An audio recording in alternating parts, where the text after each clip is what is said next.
If you spend any amount of time watching YouTube videos about movies, you've probably noticed the phenomenon of the comment section filling up with people all eager to pass on the same bit of exciting trivia about the production. Some of which are even true. Quite a lot of them are not true and get continuously circulated because people love to pass on a good story, whether it's actually true or not, or makes any sense or not. This phenomenon predates online discourse, naturally. Technology just pretty much gives us the opportunity to do the same old shit in exciting new ways. Case in point, people love to say that scientists have no idea how bumblebees fly, or sometimes taking it even further, that they claim bumblebees can't fly. This is a steaming pile of shit. Science is based on observation. We observe bumblebees flying, and therefore there is no if to be considered. They just move on to tackle the how, and tackle it they did.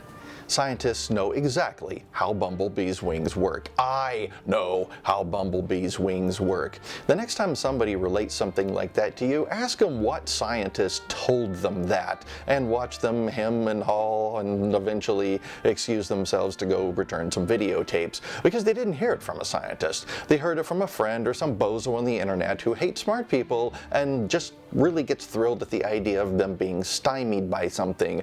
This is why double-checking is your friend. So to save time, I've done it for you, in a segment I will call, because the best name was already taken and I'm nothing if not immature, Shitbusters. This will inevitably involve getting into spoilers, so I'll announce each film as it comes up, allowing you the opportunity to skip to the next chapter in case it's a film you haven't seen and think you might want to. So let's start busting some shit. The claim. Rutger Hauer wrote Roy Batty's death speech.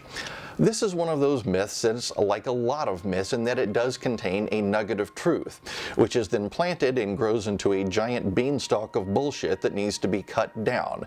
Very typical of movie myths. It's the kind of thing when the nugget isn't actually all that interesting, because tales tend to survive better if they're more substantial in content.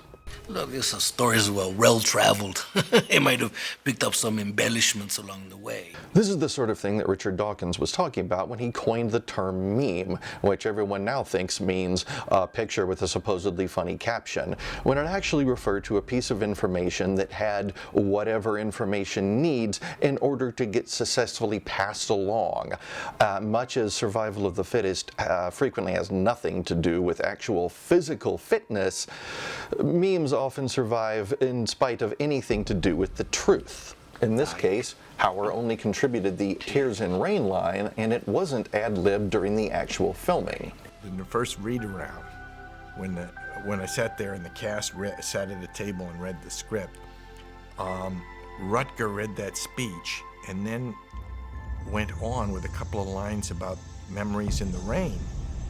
And then he looked at me like a naughty little boy. However, Rutger Hauer remembered it slightly differently.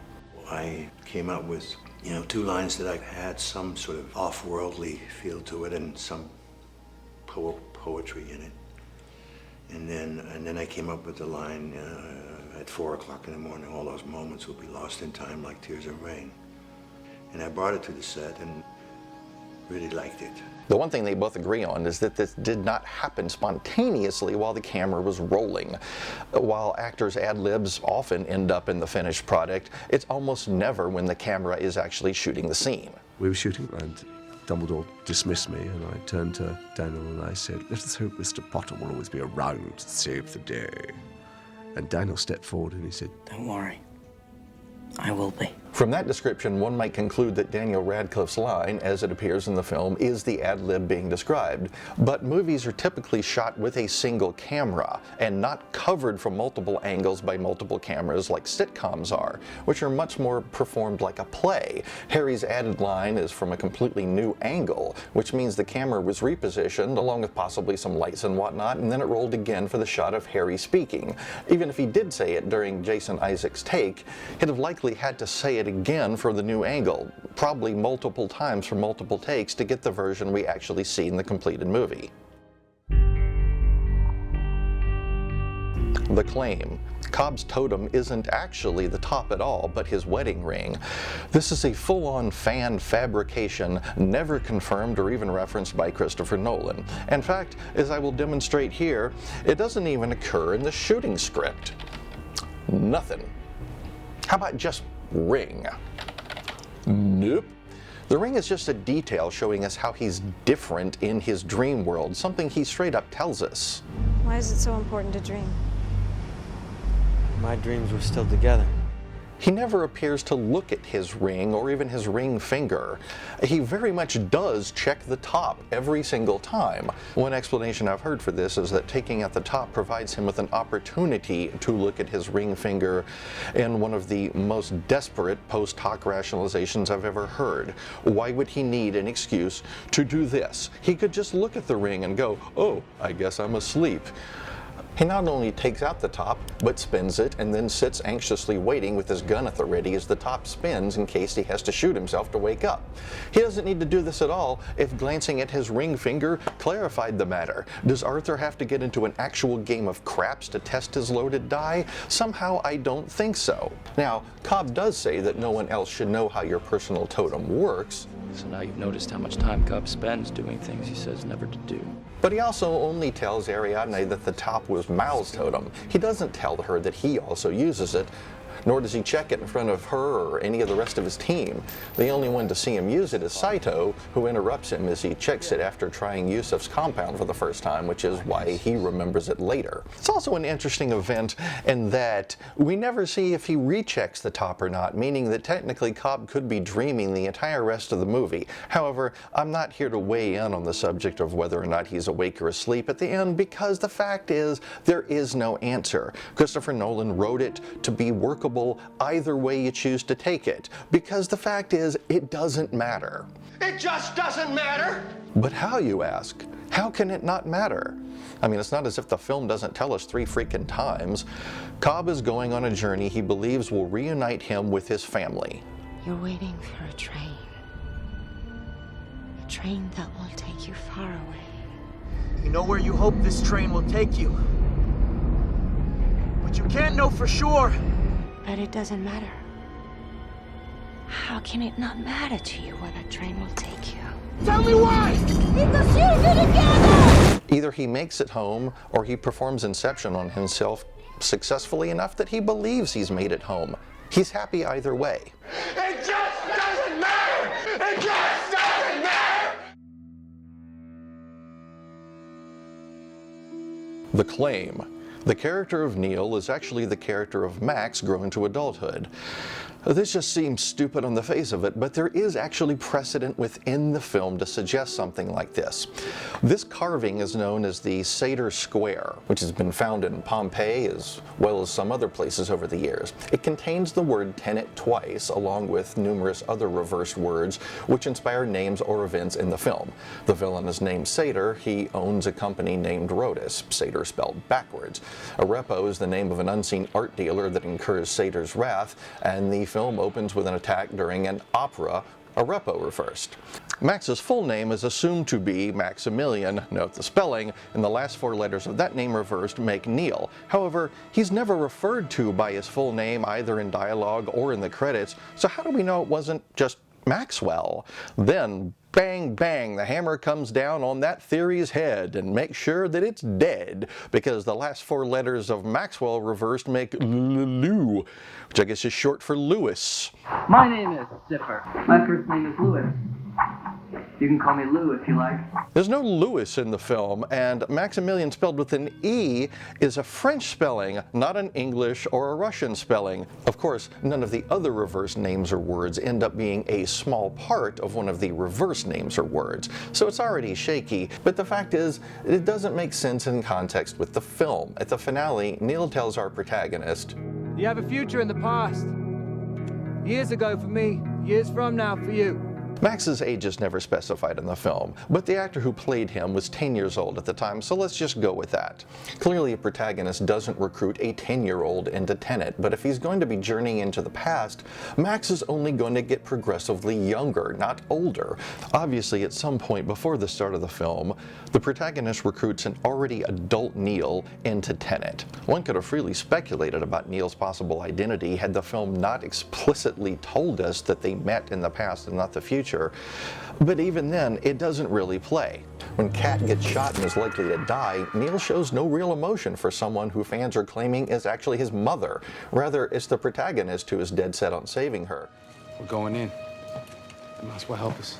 Neil goes along because he's already seen that they do actually journey back to the Freeport and doesn't want to try and alter the timeline. If I told you and you acted differently, who knows? But it's a pragmatic choice, not an emotional one.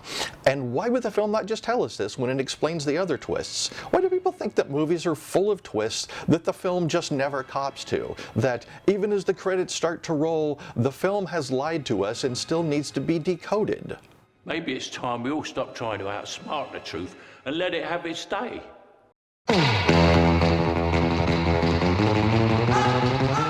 The claim, Vincent and Mia didn't actually win the trophy at Jackrabbit Slim's, but rather stole it.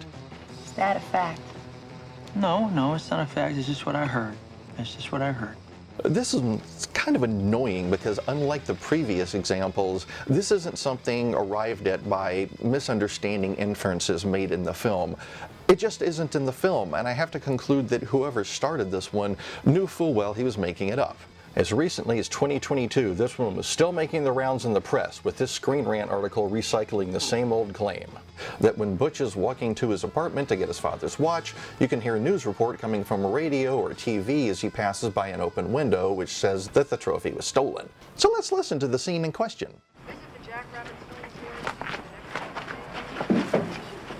Nope.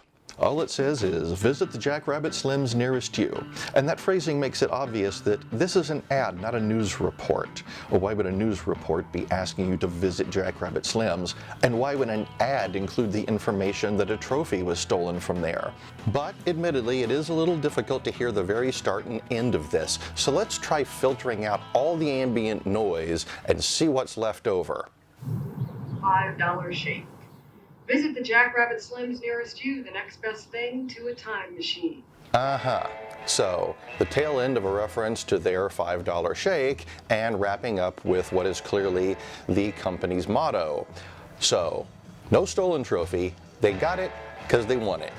Also, Mia loves this place. Does she never plan to eat there ever again? I have a hard time believing that the person who originated this myth believed it himself. But to alleged journalists who keep this lie alive, all I can say is just do your damn job and check the facts before you write shit down. When you little scamps get together, you're worse than a sewing circle. I'm not holding my breath. Oh, also, it's not in the shooting script either. Shit, Negro, that's all you had to say. The claim. The actor playing the SWAT leader who discovers the sloth victim is genuinely surprised when the actor started moving and coughing because he believed he was acting with a dummy.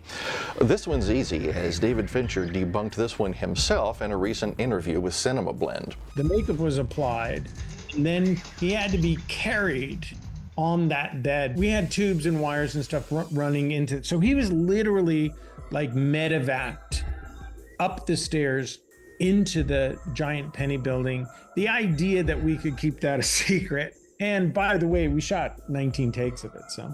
I'd say that rather definitively puts that one to bed. And in a similar vein, the claim. No one knew that the alien was going to burst out of John Hurt's chest when they did this scene.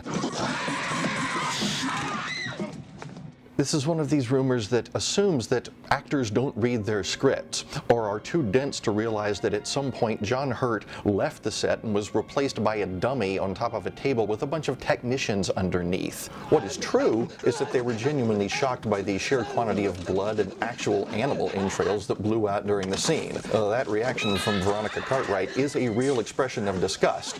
They were just reacting to the mess, the little nugget of truth that got enlarged in the retelling.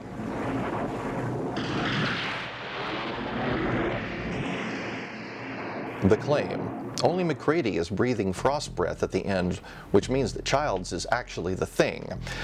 Except it's not true at all. Childs is also breathing frost breath. It's just harder to see because of the angle.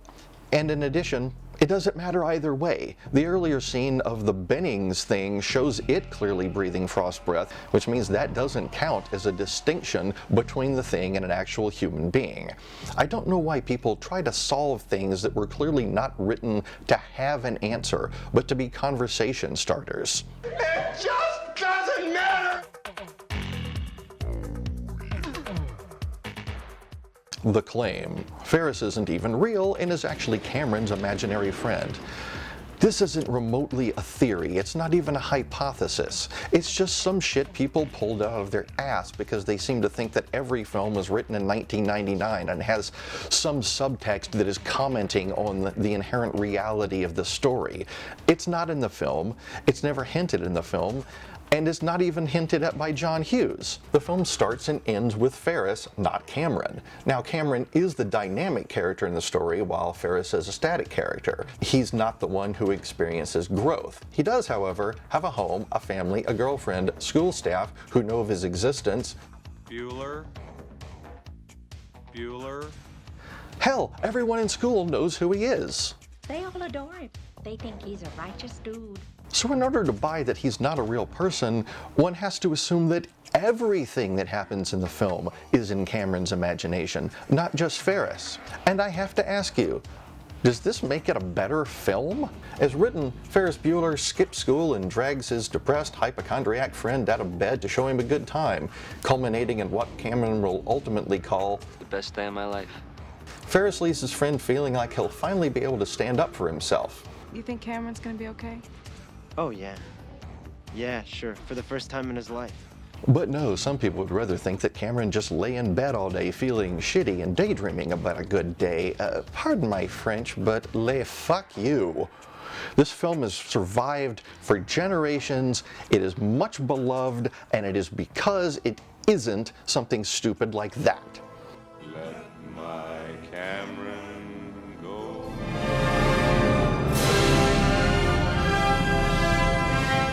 The claim. The name Hal actually comes from IBM, just with all of the letters shifted one earlier.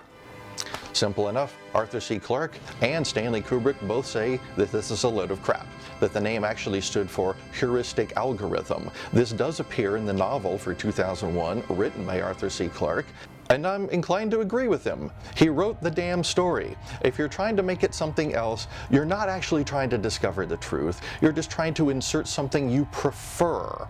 I'm sorry. I'm afraid I can't do that. I suspect that people thought the IBM idea was clever and didn't like the clever idea being disproved, but that doesn't make it any more correct. This conversation can serve no purpose anymore. The claim. The Exorcist is based on a true story. True story. I couldn't swear to every detail, but it's certainly true it is a story. And on a related topic, The Exorcist is actually scary at all. I have never found the film scary. It's gross and profane. Your mother sucks cocks in hell, Ferris. But scary? Not at all. I've seen The Exorcist about 167 times, and it keeps getting funnier every single time I see it. I suppose one has to be either religious or a parent in order to get freaked out here, and I'm neither. Thus, I approach this film as I do any film that postures as being a true story, with an entire truckload of salt. A more accurate descriptor would be inspired by a true story, which was then greatly exaggerated.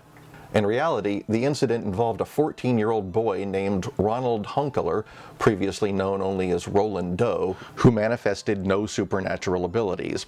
Amongst the many things appearing in the film that definitely did not happen in the actual incident were levitation, spitting green glop, turning the head completely around, which is of course impossible due to these things called muscles and skin, walking down the stairs upside down, though that would have been awesome, speaking fluent backwards-y, knees, she-bopping with a crucifix, a rather obvious invention given that the actual story involved a young boy, although supposedly he did mime stroking the baloney pony, and of course the deaths of the actual priests, one of whom lived until 2005, 57 years after the supposed event.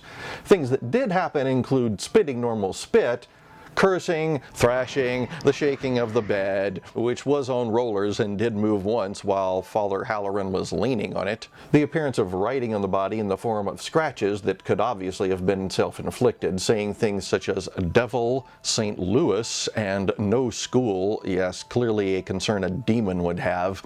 His parents were both religious, unlike the single atheist mom from the movie. Do you have any religious beliefs? No. Remember, if you can't convince them in real life, do it in fiction and then call it a victory. An archbishop appointed a Jesuit professor to investigate the matter. He concluded that there had been no possession, and when the home team calls bullshit on these things, there's really little else to suggest it was anything other than a child having tantrums. All of this stemmed supposedly from the fact that the boy and his aunt used to play with the Ouija board, and he continued to play with it after she died in an attempt to reach her. You know, one of these things, a piece of varnished cardboard with letters, numbers, and other shit printed on it by the evil assembly line workers at Parker Brothers. Let's say we test this one. How does this work? The rules. Never play alone. Never play in a graveyard. Always say goodbye. Thanks. Okay. Let's see. I don't appear to have anyone else to play with, so I'll have to play alone, but... oh no. Oh no. Oh dear. Where am I? How did we get... Oh crap. It's written right there. Graves. Oh shit. This is a graveyard. This is the place we're not supposed to play. Fine. I guess we'll break that rule too. I mean, after all, as the Butthole Surfers once said, it's better to regret something you have done than to regret something that you haven't done. And by the way, if you see your mom this weekend, be sure to tell her, Satan! Satan! Satan! Let's just get right into it. Satan, I know you're there. Are you real? Tell me something. Anything. Come on. Mr. Mephistopheles, Mr. Basil Bub, Louis Cipher. Come on, tell me, are you real? What is this bullshit? All right, kill me. Just strike me dead with your evil demonic powers. Come on, I mean, I invoke you, Satan. Strike me dead, like right now, not like 5 months from now when, you know, you could blame it on anything, something definitive.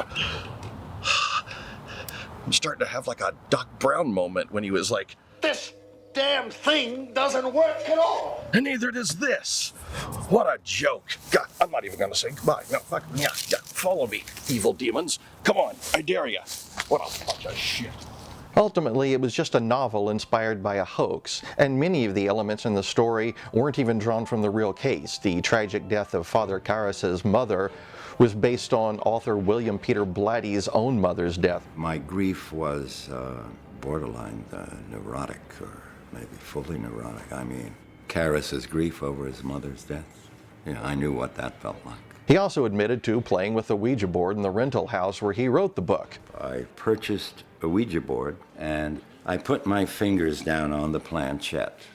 And even he admitted, I hesitate to say it began moving. That was my sense of it because I know I was moving it. He tries to stretch things a bit by suggesting... I've theorized since that the unconscious mind is the bridge to the other side. But you don't really need to postulate anything beyond the subconscious. That pretty much explains it all. And of course, nothing bad happened to him either, because it's a piece of fucking cardboard, people. This is the 21st century. You know what you have that also has letters and numbers on it that you move your hands over to communicate with invisible strangers at a distance? One of these. Are you afraid of these summoning demons? Probably not. They mostly just summon trolls and pederasts. Incidentally, that graveyard stuff was shot months ago, and nothing's happened since. Cardboard, people. Which finally brings us to...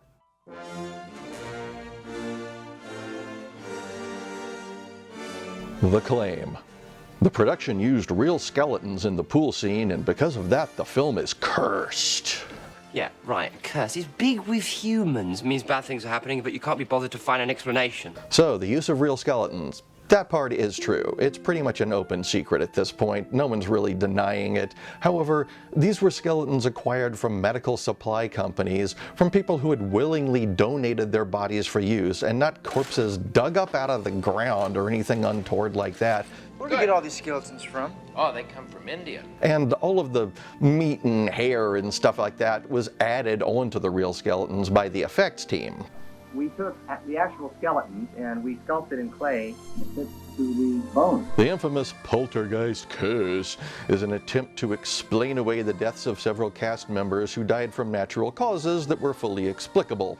Dominique Dunn, who played older sister Dana, was strangled by her piece of shit boyfriend, and not a skeleton, while filming the original V miniseries, a story about the sudden arrival of aliens who seduced the world with promises of greatness from behind a veneer of orange-cloaked fascism.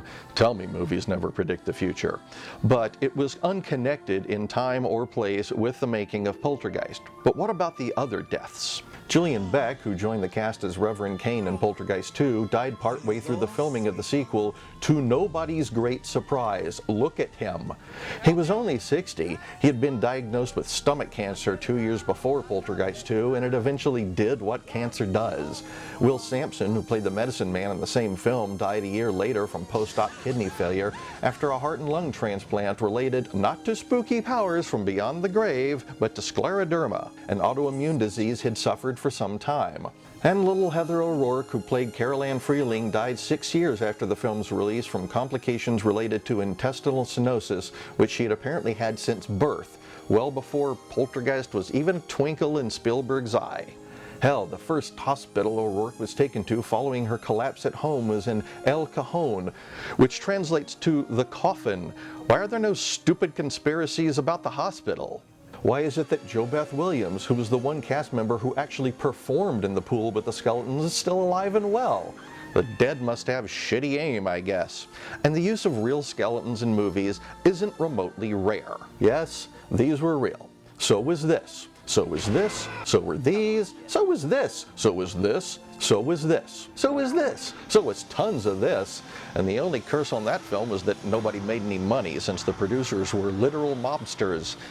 It's the living, not the dead, that are assholes. Hell, there are entire businesses that actually sell human bones that are not beset by reports of rampant deaths amongst the staff and customers. My 7th grade science classroom had a real skeleton in it, and we were all fine. Face it, the only poltergeist curse is the one borne by the friends and family of the deceased, who are probably sick and tired of seeing the deaths of their loved ones routinely trotted out for this stupid tabloid circus sideshow. The dead don't have any feelings, but the living do, so maybe try to consider them every once in a while. You know, it's an interesting thing when you consider the Earth people who can think are so frightened by those who cannot, the dead. Now, lest people think that I'm saying that every bit of fun film trivia is bogus, here's a few that aren't. In Alien, director Ridley Scott used children in spacesuits, 2 of them being his own, to make the exterior of the spacecraft set appear larger than it was.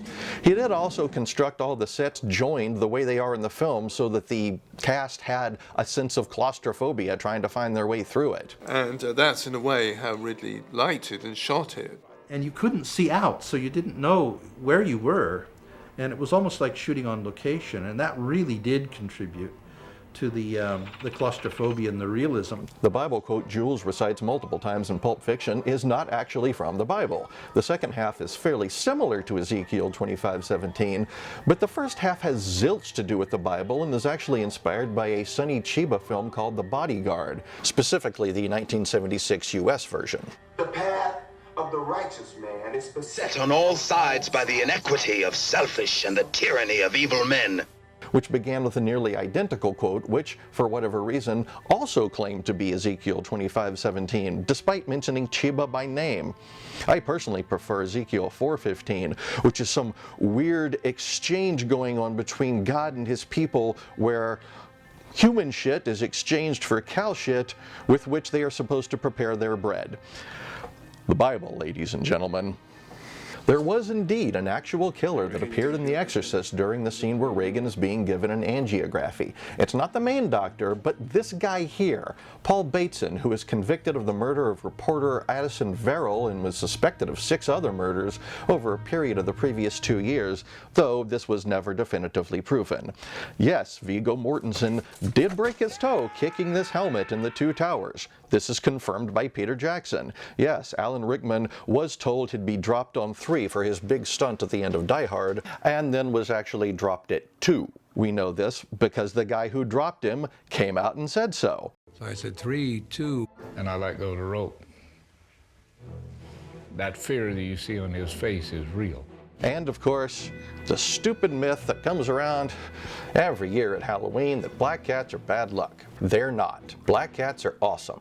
The only reason a black cat crossing your path could be bad luck is if it happens in the dark and you can't see him and you trip over the son of a bitch and fall down the stairs or something like that.